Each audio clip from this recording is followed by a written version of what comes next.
De retour avec vous dans le studio de Sud Radio. On est ensemble jusqu'à midi. Les arrêts maladie, parlons-en. On en a parlé un petit peu hier. C'est ce site arrêtmaladie.com qui a suscité, qui a créé le débat avec la réaction très vive de la Caisse nationale d'assurance maladie qui a décidé de porter plainte. Et dans le même temps, l'enquête annuelle de Malakoff Médéric Humanis nous apprenait que un salarié sur deux quasiment avait été en arrêt maladie en France. Pourquoi autant d'arrêts maladie? On en parle avec Jean-Claude Delgen. Bonjour. Bonjour. Vous êtes directeur général du cabinet Technologia. Vous avez publié Idées reçues sur le burn-out aux éditions Le Cavalier Bleu. Docteur Philippe Vermèche, bonjour, président du syndicat des médecins libéraux. Bonjour à vous. Bonjour. Et en ligne avec nous, on l'aura, je ne sais pas si elle est déjà là, Nathalie Devilliers. Bonjour. Oui, vous bonjour, êtes experte en télémédecine et en santé connectée, professeur de droit à Grenoble, école de management. Alors il y a plusieurs entrées, plusieurs angles dans le sujet. Déjà, commençons avec cette enquête peut-être et sur ces arrêts de travail. Un salarié sur deux concerné au cours des 12 derniers mois. Jean-Claude Delgen, est-ce que c'est un phénomène nouveau? Enfin, en tout cas, on a le sentiment, quand on voit cette étude, qu'il y a une augmentation importante. On est passé de 36% en 2017 à 42% en 2018. Oui, on voit bien qu'il y a une dégradation, en fait, à travers cet absentéisme. Mais ce qu'il faut voir, c'est ce que nous dit l'absentéisme sur le travail. Parce qu'on pourrait aborder le sujet, comme vous l'avez dit tout à fait justement, par plusieurs angles. On peut le prendre sous l'angle de la culpabilisation des salariés, ou on peut le prendre plus globalement sur ce que nous dit l'absentéisme sur le travail. Il faut mettre cette enquête de Malakoff Médéric en parallèle avec deux enquêtes qui sont sorties il n'y a pas très longtemps. Une de l'OIT, qui montre... C'est quoi l'OIT ? L'Organisation internationale du travail, qui a en fait analysé les conditions de travail de près de 1 milliard de salariés. Vous voyez, c'est pas dans tous les pays, quasiment les principaux pays du monde. Et l'étude de l'OIT montre que la France est très mal placée en matière de conditions de travail. Une autre étude, le Centre d'études de recherche sur l'emploi et le travail, montre... alors, le Centre a repris toutes les enquêtes européennes depuis maintenant 10 ans, 95-2005 sur 10 ans, et on montre bien que la France est le pays où les conditions de travail sont les plus dégradées. Et donc, cette dégradation continuelle des conditions de travail en France explique aussi en grande partie la montée de l'absentéisme. Et bien sûr, dernière chose, les maladies chroniques, on va en parler avec le médecin, mais vous avez dans notre pays 20 millions de Français qui sont atteints de maladies chroniques. On ne le dit pas. Résultant de leur travail. Non, pas forcément. Ah non, pas forcément, d'accord. Voilà, donc, on a une présence de maladies chroniques. La PHP l'a démontré encore il n'y a pas très longtemps. Vous avez 20 millions de Français qui sont atteints de diabète, maladies cardiovasculaires, troubles psychiques, etc. Donc, tout cela montre qu'avec le vieillissement de la population et nos problèmes de prévention et d'organisation du travail, ça explique aussi la profonde, je dirais, dégradation qui se manifeste par une volonté de retrait de la part des salariés. C'est ça le problème. Ouais. Il faut penser sur le fond et non pas simplement dire ce sont des feignants, parce que c'est trop facile de dire ce sont des feignants. Ouais. Parce que par ailleurs, et je terminerai là-dessus, l'étude de l'OIT montre que les Français... au-delà des idées reçues, travaillent plus que leurs voisins, plus que les Allemands, plus que les Pays-Bas, plus que les pays scandinaves, etc. Donc c'est assez intéressant de voir qu'il y a un vrai problème de management, d'organisation de travail et de conditions de travail qui est à l'origine de cet absentéisme. Oui, on va revenir sur les conditions de travail, parce que moi j'entends ce que vous dites, mais il y a un paradoxe. Quand j'écoute autour de moi les grandes entreprises qui mettent en place des tas de choses pour améliorer le quotidien, le mieux vivre des salariés, et qui sont en fait des espèces de sparadrap ou d'illusions de créer des journées, des choses comme ça. Et en fait, le travail en lui-même reste difficile et les relations de travail restent difficiles. Oui, les conditions de travail restent difficiles, mais encore une fois, tout dépend de comment on fait. On pourra peut-être parler dans l'émission des solutions, mais c'est pas mettre un baby-foot, c'est pas c'est de vraiment mettre en débat les situations de travail. Dans notre pays, 67% des Français sont encore en travail atypique, travail de nuit, travail le week-end, travail répétitif, travail en équipe alternante, etc. Donc on a en fait une pénibilité qui reste très sévère.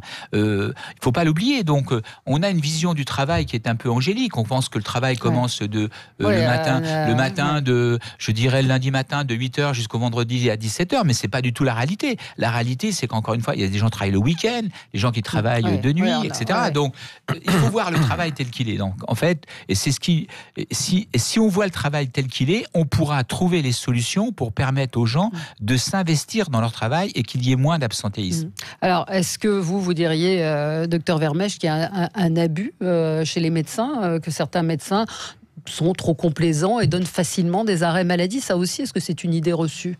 Alors, je pense que c'est quand même une idée reçue. Alors, il y a peut-être aussi deux angles d'attaque là-dessus. Il y a la personne qui va voir son médecin traitant pour se faire arrêter. Donc, le médecin traitant la connaît bien, connaît sa pathologie, connaît ses habitudes de travail, ses habitudes de vie, et peut juger vraiment si cette éviction au travail est justifiée.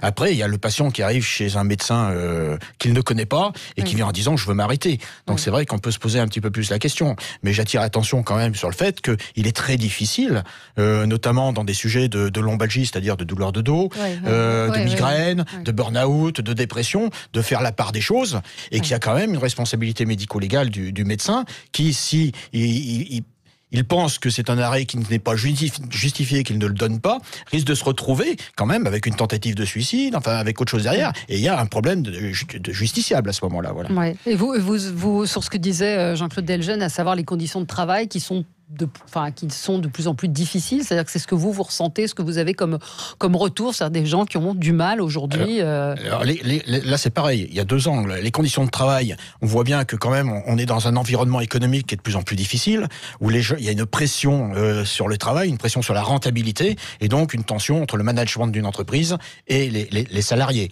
Après, il y a un autre problème qui vient de beaucoup plus loin, qui est, et on le voit bien chez les jeunes, les cadras, qui ont envie de se faire plaisir et de profiter de la vie.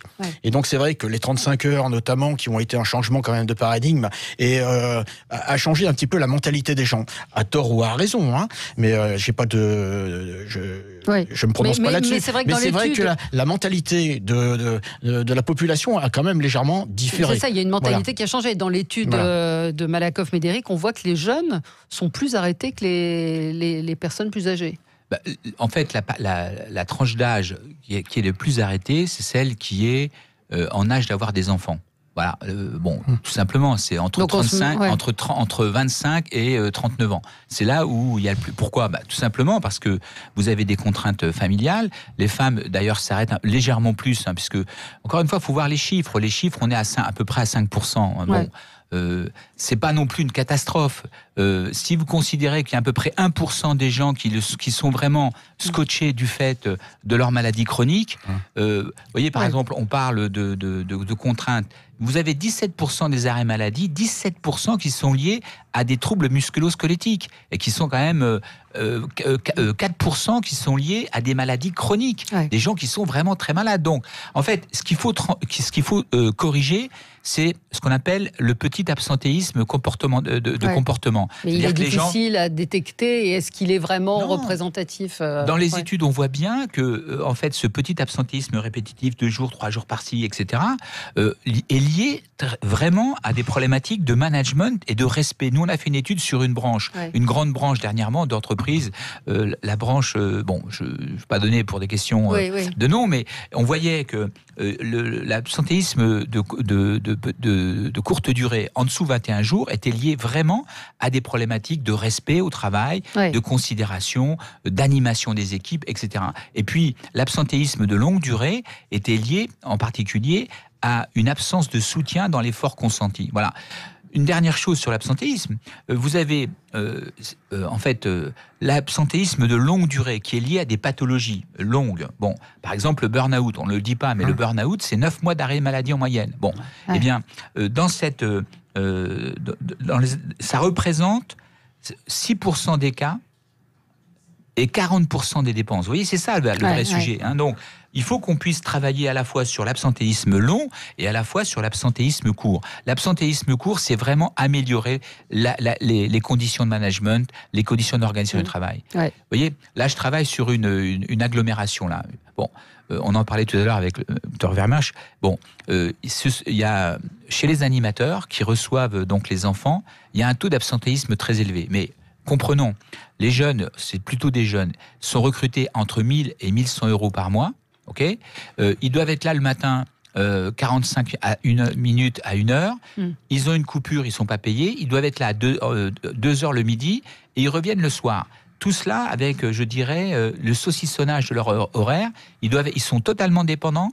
Ils n'ont pas la possibilité de partir ailleurs. Et donc, qu'est-ce que font les jeunes? Ils partent ou ils se mettent en arrêt maladie. Ouais. Et donc, il y a des tas de situations comme celle-là qu'il faut traiter. C'est un vrai problème d'organisation du travail. C'est un problème d'organisation du travail. On voulait réagir peut-être à ce qui vient d'être dit. Non, mais il y a un changement de mentalité aussi. Un exemple que moi j'ai vécu avec un facteur qui me racontait qu'il n'arrive pas à recruter à la Poste parce que c'est long, c'est répétitif, c'est mal payé, etc. Donc, ils ne trouvent pas de jeunes qui veulent faire ce boulot. Donc, il y a aussi un changement d'attitude psychologique des gens face au travail. Il y a un recul de la valeur travail, c'est évident. Il y a un recul de la valeur travail avec je dirais, une mise en retrait. Mais est-ce qu'on peut faire, je dirais, la part des choses? Parce que aujourd'hui, les jeunes, comme quand nous étions jeunes, qu'est-ce que veulent les jeunes? Ils veulent s'insérer, vivre leur vie, etc., avoir les moyens de vivre à peu près décemment. Le vrai sujet, c'est comment les jeunes vivent avec des salaires décents, comment ils peuvent accéder à la vie, etc. C'est un problème sociétal, c'est vrai. Alors, c'est vrai, j'ai peut-être une petite rectification sur tout ce qui est chronique, parce que c'est vrai que le chronique, en général, donc c'est assez rare d'en avoir quand on est vraiment jeune, mais c'est vrai que le fait que la vie s'allonge, les gens sont de plus en plus vieux, de plus en plus polypathologiques, et donc ça coûte de plus en plus cher aussi, mais c'est quand même, je suis pas sûr que ça soit vraiment en relation avec les arrêts de travail. Voilà, l'absentéisme, parce que à la marge, je pense qu'il y a quand même, il faut reconnaître qu'en France quand même, on a une indemnisation du chômage qui est quand même relativement généreuse, puisque donc on a une carence à 3 jours dans le privé, 1 jour sur la fonction publique. Donc c'est vrai que si on fait dans vos études, si vous faites la différence entre des indépendants et des salariés, vous avez un taux d'absentéisme qui est complètement différent. Voilà. Allez, on va marquer une pause et on revient et on va parler de ce site qui suscite beaucoup de réactions, arrêtmaladie.fr. Est-ce que vous feriez appel à ce site? Appelez-nous pour nous le dire, 0826 300 300, à tout de suite. Avec vous sur Sud Radio, on parle des arrêts maladie, de plus en plus nombreux en France, avec Jean-Claude Delgenne, directeur général du cabinet Technologia. Je rappelle le titre de votre livre, Idées reçues sur le burn-out, aux éditions Le Cavalier Bleu. Docteur Philippe Vermèche, président du syndicat des médecins libéraux. Et Nathalie Devilliers, vous êtes en ligne avec nous, experte en télémédecine et en santé connectée. Vous êtes professeur de droit à Grenoble, école de management. Et je voulais qu'on parle de ce site arrêtmaladie.fr. Vous qui êtes experte en télémédecine, qu'est-ce que vous pensez de ce site? Est-ce que c'est un site, on l'a un petit peu évoqué ici hier, commercial ou médical? Et est-ce qu'on peut faire confiance à ce type de site? C'est arrêtmaladie.fr, donc a priori c'est pas un site commercial, sinon ce serait .com, mais quand même on a affaire à un site qui vend une prestation de service qui en réalité s'apparente ou souhaite être présentée comme une téléconsultation médicale. Or, la téléconsultation médicale, puisque le service principal qui est fourni, c'est d'obtenir un arrêt de travail, cette téléconsultation médicale est encadrée par le droit français, par des règles très strictes qui ne sont pas du tout respectées par ce site. C'est-à-dire, qu'est-ce qui n'est pas respecté en l'occurrence là ? Tout simplement, ce site allemand, puisque c'est tout simplement la traduction en français d'un site allemand, permet une téléconsultation à la demande du patient vers un médecin qu'il ne connaît pas. Alors que, d'après le droit français, la décision de recourir à la téléconsultation doit être celle du médecin et non du patient. Ça doit aussi être uniquement une alternative, une solution secondaire face à l'absence de médecin, par exemple dans une situation d'urgence ou pour accéder à un médecin spécialiste. Mais allez-y. Non, surtout, le médecin à distance, puisqu'ensuite il y a une téléconsultation, donc une vidéoconsultation sur ce site, doit avoir déjà reçu le patient en face à face. Oui, normalement dans la loi, des 12 derniers mois. Or, là, ce n'est absolument pas le cas.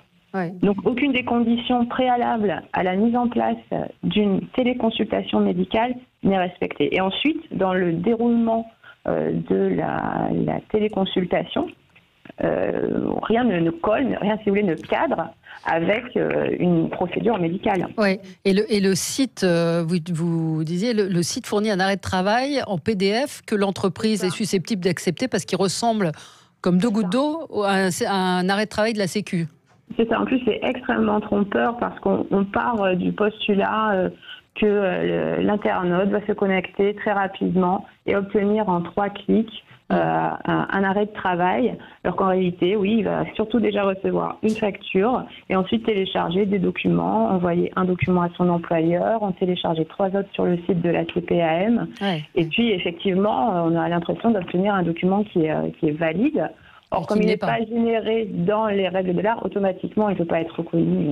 Alors, je posais la question au docteur Vermache. C'est vrai, 2 réflexions. La première, quand on a négocié l'avenant 6 qui a mis en place la télémédecine, donc une bonne chose pour les déserts médicaux. Donc c'est une bonne chose. Nous nous sommes attachés à ce que le patient reste dans le parcours de soins. Voilà, parce que il y a un risque quand même quelque part. Je vous rappelle qu'on a un budget de santé qui est quand même déjà très important, hein, 11% du PIB, et que donc si on laisse rentrer l'industrie et les sociétés commerciales sur ce budget, eh ben il n'y aura plus grand-chose pour soigner les patients chez le médecin traitant habituel. Ça, c'était ma première réflexion. Donc le parcours de soins n'est pas respecté, sachant que le parcours de soins, c'est quand même le gage de qualité que les citoyens français soient bien soignés. Oui. Ça, c'est la première chose. La deuxième chose, quand on voit les médecins qui vont travailler sur ce site, qui sont payés 200 € de l'heure. Donc ça veut dire qu'il faut qu'ils fassent au minimum 26 consultations par heure, donc ça veut dire 8 minutes grosso modo, et qu'à partir de là, donc sans les frais du site et les bénéfices que recherche le site, donc ça veut dire qu'on peut estimer que la consultation est à 5 minutes. Donc on ne peut pas en 5 minutes juger d'une pathologie à distance et donner un arrêt de travail conséquent. Donc c'est bien un site pour moi commercial. Oui, ce matin, l'association de Sophie de Menton, qu'on connaît bien ici, Éthique, entreprise de taille humaine indépendante et de croissance, demande à ses adhérents de refuser ces arrêts maladie qui ne sont pour eux pas valides. Est-ce que, selon vous, Nathalie Devilliers, ce type de site a un avenir ou pas en France, où il va être très vite interdit ? Il va très vite être interdit, naturellement sur la base de l'action de l'assurance maladie en lien avec le Conseil de l'ordre des médecins.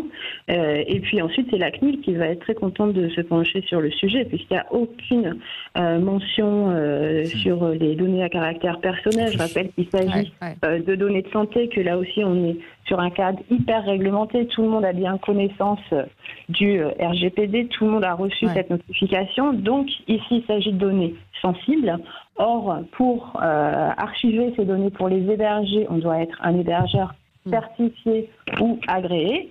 On ne voit aucune mention légale, aucune référence à un hébergeur dans les mentions légales, qui sont totalement lacunaires. Pour un professeur de droit, on pourrait s'attendre quand même à mieux. En revanche, j'ai consulté donc les conditions générales d'utilisation de ce service et je suis tombée sur un hébergeur qui va vous surprendre, c'est Amazon Web Service. C'est-à-dire c'est dans le cloud.